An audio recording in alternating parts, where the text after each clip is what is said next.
اعوذ باللہ من الشیطان الرجیم بسم اللہ الرحمن الرحیم وَإِذْ قَالَ رَبُّكَ۔ اب اس کے بعد قرآن کریم کی کہانیوں میں سب سے پہلی کہانی یہاں بیان کی جاتی ہے۔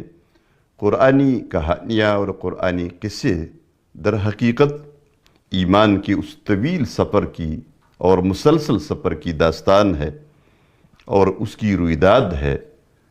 جو سفر ایمان کا سفر ہوا ہے اور قرآن میں دعوت دین کا آدم علیہ السلام سے لے کر آخر تک تمام کہانیوں کو سمو دیا گیا ہے، اور یہ اس لیے کہ تاکہ نسلاً بعد نسل یعنی تمام نسلوں کو یہ کہانیاں پیش کی جاتی رہی۔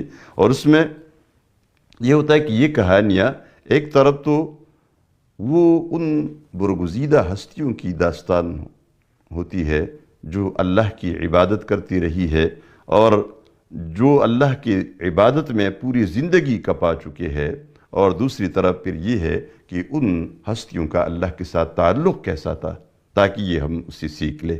یہ وہ پہلی کہانی ہے جو اس زمین و آسمان کی ایک کہانی ہے۔ یہاں انسان کی پیدائش اور پھر انسان کس طرح وجود میں آیا، یہ پوری کہانی وہ بتاتی ہے۔ وَإِذْ قَالَ رَبُّكَ، اور جب کہا تھا تمہارے رب نے، لِلْمَلَائِكَةِ فرشتوں کو، انی جاعل، بے شک میں بنانے والا ہوں، فی الارض یعنی پیدا کرنے والا ہوں، اور یہ اطلاع کے لیے بات تھی، مشورے کے لیے نہیں تھی، زمین میں خلیفہ، ایک نائب، خلیفہ نائب کو کہتے ہیں۔ قالو، تو فرشتوں نے کہا تھا، اتجعل فیہا، آیا تو پیدا کرتا ہے اس زمین میں، من وہ، یفسد فیہا جو اس میں فساد کرے گا، ویسفک الدماء اور خون بہائے گا، ونحن نسبح بحمدک اور ہم تیری حمد کے ساتھ تیری تسبیح بیان کر رہے ہیں، ونقدس لک اور تیری پاکی بیان کرتے ہیں۔ قال، تو اللہ نے کہا، انی اعلم، بے شک میں جانتا ہوں، ما لا تعلمون جسے تم نہیں جانتے۔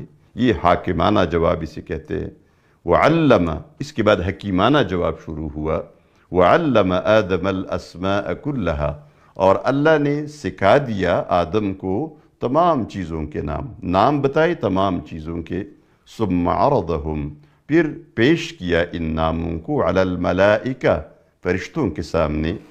فقال، تو اللہ نے کہا، انبئونی، مجھے خبر دے دو یعنی مجھے بتاؤ، سناؤ، باسماء ہؤلاء، ان چیزوں کے نام، یہ جتنی بھی نام بتائے گئے تھے، ان کنتم صادقین، اگر تم سچے ہو اپنی بات میں۔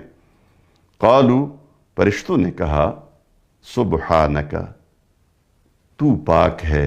سبحانہ تعجب کا صیغہ ہے، یعنی کتنا پاک ہے زیادہ تو، لا علم لنا، ہمارے لیے کوئی علم نہیں ہے، ہمیں کوئی علم نہیں ہے، الا ما علمتنا، مگر وہ علم جو تو نے ہمیں سکھایا۔ انک، بے شک تو، انت العلیم الحکیم، بس تو ہی علیم اور حکیم ذات ہے، علم والا اور حکمت والا۔